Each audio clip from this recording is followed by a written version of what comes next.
대법원 2020년 1월 30일 선고 2019 다 26825 판결입니다. 갑은 을로부터 시설공사를 수급하여 병의 설계에 따라 시공하였는데 을의 요청에 따라 설계 변경 후 재시공을 하였고 을을 상대로 재시공에 따른 대금을 청구하는 소를 제기하였는데 설계에 하자가 있었기 때문에 설계 변경이 을의 책임 있는 사유로 인한 것이 아니라는 이유로 청구 기각 판결이 확정되었다. 위 사건에서 병에게 소송 고지가 있었다. 이후 갑은 병을 상대로 설계 하자에 따른 손해배상을 청구하는 소를 제기하였고 위 확정 판결에 참가적 효력을 주장하였는데 참가적 효력이 병에게 미치는가? 참가적 효력이 문제가 됐고 또 소송 고지가 있었던 것입니다. 사안에서 병은 소송 고지를 받고도 참가하지 않았습니다.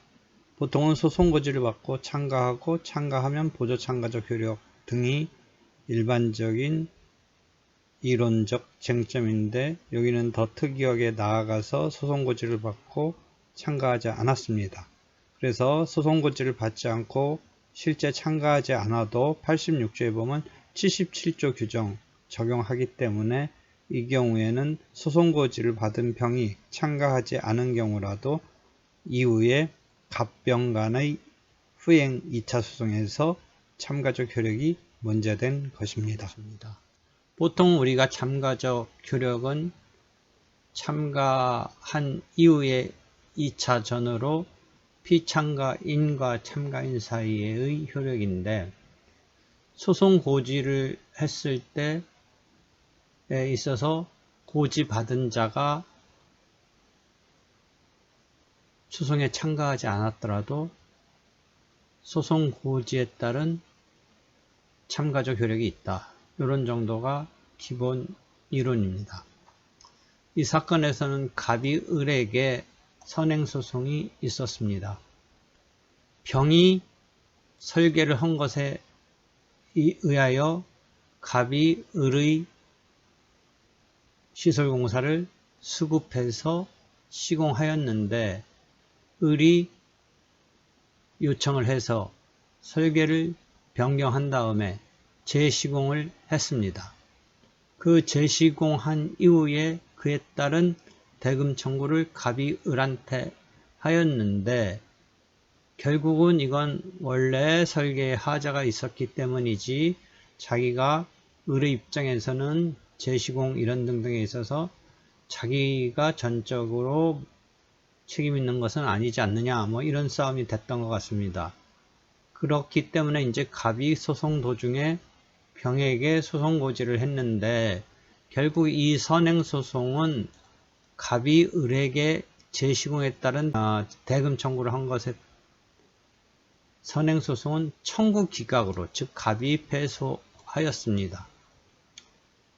하여튼 갑이 소송 도중에 병에게 소송 고지를 하였기 때문에 이후에 갑은 2차전으로 병에게 즉 갑은 을에게는 선행소송에서 설계가 변경되는 게 을 책임이 아니고 병이 애초에 설계한 것이 하여튼 그런 것에 대한 것으로 을은 갑에 대해서 대금을 청구하는 소송에서 피고로서 막아냈는데 갑은 이제 2차전에서 그런 병한테 너가 설계를 처음에 제대로 못하고 이렇게 해서 을이 어쩌고저쩌고 해서 설계 변경이 있었다 라는 식으로 해서 그 설계가 애초에 문제가 있었던 거 아니냐 해서 갑이 병한테 설계 하자로 인한 손해배상 청구를 2차전으로 했는데 앞 사건에서 선행사건에서 이 설계에 하자가 있었다는 것으로 해서 즉 설계 변경이 을의 책임이 아니다. 즉 애초에 병의 설계에 뭔가 문제가 있었다. 이런 것이 어느 정도 선행소송에서 판단이 되었기 때문에 2차전에서 병은 다시 한번 자신의 설계에 문제가 있는 것 아니다라는 식의 이런 다툼을 벌리는 데 대해서 선행소송의 참가적 효력이 병에게 미친다. 특히 병이 앞에 선행소송에 소송고지를 받고도 참가하지 않았더라도 이 경우에 병에게 소송고지 있었던 것만으로도 앞사건에 있어서의 판결에서 있었던 특정 판결의 결론에 기초가 된 사실상 법률상 판단에 해당하므로 선행 판결의 참가적 효력은 지금 후행 사건에 미친다. 이런 판례입니다. 결론적으로 이야기한다면 전서 확정 판결의 참가적 효력은 지금과 같이 전서 확정 판결의 결론에 기초가 된, 즉 병이 그 설계에 하자 있었기 때문에 선행소송에서 갑의 을에 대한 대금 청구가 재시공에 따른 설계 변경에 따른 재시공의 그 소송이 선행소송이 원고 청구 기각됐을 때 그러한 판결에서의 결론에 기초가 된 사실상 법률상 판단이기 때문에 이 경우에 보조 참가인이 비참가인과, 즉 병이 실제 참가했다면 보조 참가고 실제 참가하지 않았더라도 소송 고지에 따른 참가적 효력의 이 적용에 있어서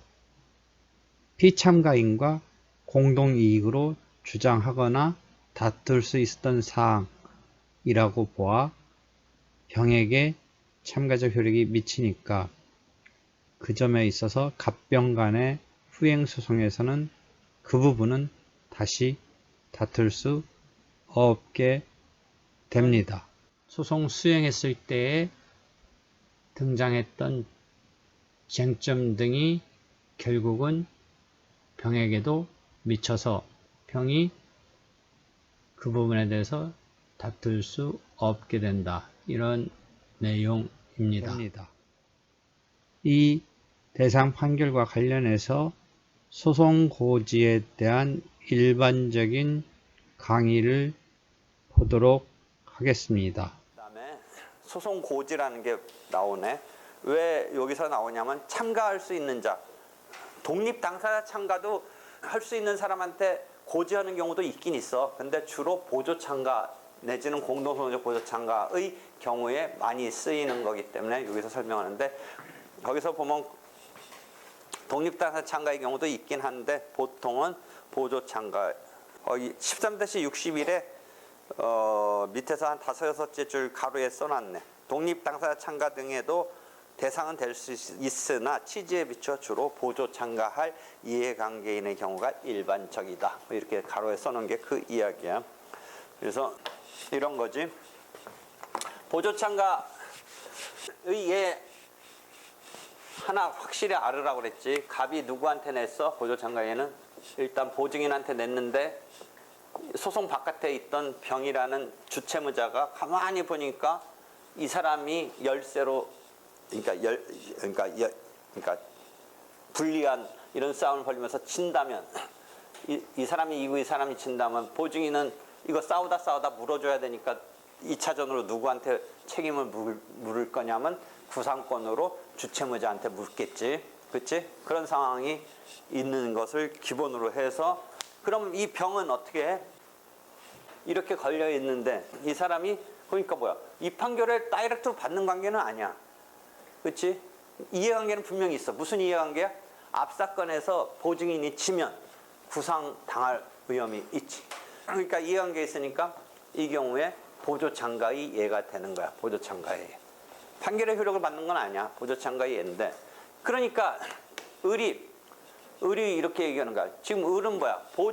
을이 싸움은 자기가 보증계약을 체결하지 않았다, 마음대로 가서 도장 찍었다도 있지만, 이 보증채무를 지려면 주채무가 있다는 전제에서 자기가 보증계약이 이제 갑의 입장에서는 유효하게 보증계약이 있다라는 이 두 가지를 해야 받아낼 수 있는데, 주채무가 소멸했다든지 하는 싸움을 했을 때 을의 입장에서는 병한테 야, 네가 돈 빌릴 때, 뭐 그다음에 돈 빌리고 나서 갚았을 때 이런 것에 대해서 내가 지금 열심히 방어하고 있는데 너 들어와서 나 서포팅 해라라고 소송 고지를 할 수도 있다는 거지. 그런 보조 참가할 수 있는 사람한테 자기를 도와달라. 다만 이 사람이 어떻다? 참가 여부는 자유이다 라는 거지. 그렇지만 참가하지 않아도 참가적 효력, 보조 참가했을 때 있었을 수 있는 효력. 그럼 그 참가적 효력이 뭐라고 그랬어? 이 소송에서 갑이 이기고 을이 졌어. 을이 진 이유는 뭐야? 주채무가 성립한다는 게 있기 때문에 졌겠지. 물론 보증계약도 유효하겠지. 졌겠지.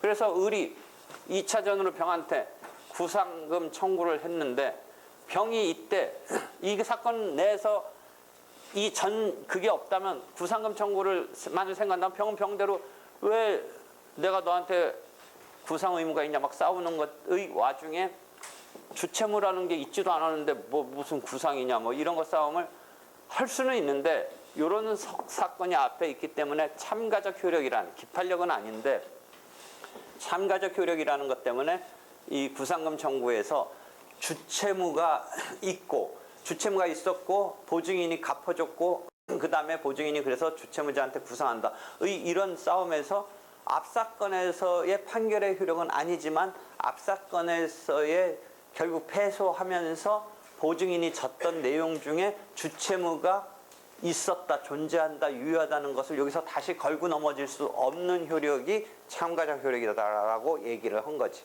앞에서. 그래서 참가인과 피참가인 사이에 뭔가 신의측적인 이런 근반원적인 이런 전제에서의 효력이다라고 참가적 효력이라고 해석한다. 그걸 기판력으로 해석하지는 않는다. 과거에 그렇게 보기도 했는데 그때 조문에 있는 재판의 효력이라는 의미가 기판력은 아니고 참가적 효력으로 본다라는 설명을 했지. 그러니까 그런 효력을 이제 발생시키게 된다라는 거지. 하여튼 그런 거지. 다만 마치 그래서 일반적인 책은 피고지자, 지금 만약 이 경우는 고지 받는 자, 고지자, 피고지자지. 고지자, 피고지자. 그러니까 고지자를 위한 측면은 동그라미 2를 보면 위에서 한 6번째, 7번째 줄 보면 나 도와달라는 거고, 그 다음에 동그라미 1번 피고지자는 고지 받는 자 입장에서는 뭐야? 고지 받지 못하면 이런 소송이 진행되는지 모를 수도 있어. 그럼 자기가 자기 나름대로 억울한 것을 그 절차에 참가를 한다든지 하기 위해서는 소송이 진행되고 있는 것을 알아야 되는데, 그때 동그라미 1번 얘기는 소송 고지를 통해서 아니더라도 알 수는 있겠지만 소송 고지를 통해서 알게 된다는 거지. 알게 된 것을 바탕으로 자기가 그 절차에 참가한다든지 해서 동그라미 1번은 고지 받는 자, 피고지자를 위한 측면으로서 자기가 참가할 수 있는 기회를 갖게 된다지. 보통은 이해관계에 있는 자한테 고지해서 자기 소송에 들어와줄 것을 하니까 고지자를 위한 측면만을 부각시키거나 그런 포인트에서만 얘기하는데, 보면 피고지자를 위한 측면도 있다는 거지. 고지 받는 자가 소송 절차에 참가할 기회를 부여받는다. 그 다음에 13-62에 이건 선택형 문제에서 등장할 수 있는 지문이지, 조문에 있는 거. 소송 고지를 받은 피고지자도 다시 소송 고지를 또 할 수도 있다. 이런 조문이 있어. 그러니까 선택형 지문에 보통 선택형에 판례 갖고 막 내는데 조문 갖고 낼 때 이런 거 같은 거 갖고 내겠지. 근데 조문에 있는 얘기야. 그 다음에 13-63 보면 참가 여부는 자유인데 참가하지 않더라도 86조 보면 77조 규정을 적용한다. 근데 우리가 77조를 참가적 효력이라고 본다. 이런 이야기를 하는 거지. 다만 그 예에 쓴 것 중에 하나 포인트는 참가를 했는데 그래서 보조 참가를 했어. 고지받고 보조 참가를 했어. 근데 패소했어. 그래서 2차전 벌리는 이 소송은 지금 86조의 효력이 아니라 고말을 하려고 써놓은 거야. 보조 참가를 했기 때문에 보조 참가의 77조에 따른 효력이고, 지금 86조는 어떤 경우야? 이 사람이 참가를 안 했어. 안 했어도 2차전에서 일정한 그 근반환적인 그런 77조를 이렇게 적용한다라는 그 86조의 규정에 따른 참가적 효력이 발생하는 거랑 구별을 하라는 거야. 지금 그 예에 써놓은 게 뭐야? 소송 고지를 받았다라고 했을 때 결국은 86조를 통한 77조냐 77조의 직접이냐의 차이지만 하여튼 정확히는 그렇다는 거지. 참가를 하고 나서 2차전이 벌렸을 때는 그냥 77조야. 소송 고지가 4개는 됐지만 참가를 했기 때문에 보조 참가를 했기 때문에 보조 참가에 따른 77조의 효력이고, 소송 고지를 받았는데 실제는 소송 고지 받고 참가하고 소송 고지 없어도 참가하고 소송 고지를 받았는데 또 뭐 자기가 또 어떤 사람한테 또 고지하고 이런 건 좀 드문 건데 하여튼 조문에 하나 있고, 그 다음에 소송 고지를 했는데 참가하지 않은 경우만 있을 수 있는데 이때가 86조라는 거죠. 더 황당한 건 우리나라에서 발생하지 않았는데 소송 고지를 해서 나한테 좀 이렇게 더 서포팅 해달라라는 소송 고지 아까 기능을 얘기했는데 고지자 이 사람이 더 황당해. 이 케이스는 아닌데 반대편을 갔어. 반대편. 그런 케이스도 나왔어. 일본에서는. 고지를 자기가 한 사람한테 참가할지 말지는 자유인데 참가를 안 했어. 반대로 갔어. 반대로. 그런 케이스가 나왔어.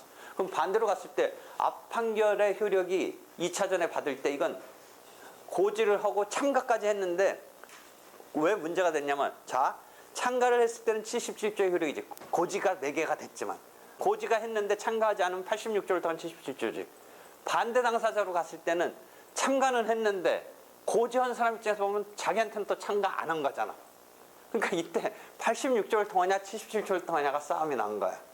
그런 게 있었는데 여기서는 자세히 안 다뤄놨는데 연습책 보면 그런 것도 자세히 있어. 반대로 가 있는 그런 것에 대해서 자세히 써놨어. 그러니까 여러분이 거기까지는 할 필요 없어. 1번, 8에 3번 문제가 됐어. 여기까지가 소송 고지야. 소송 고지.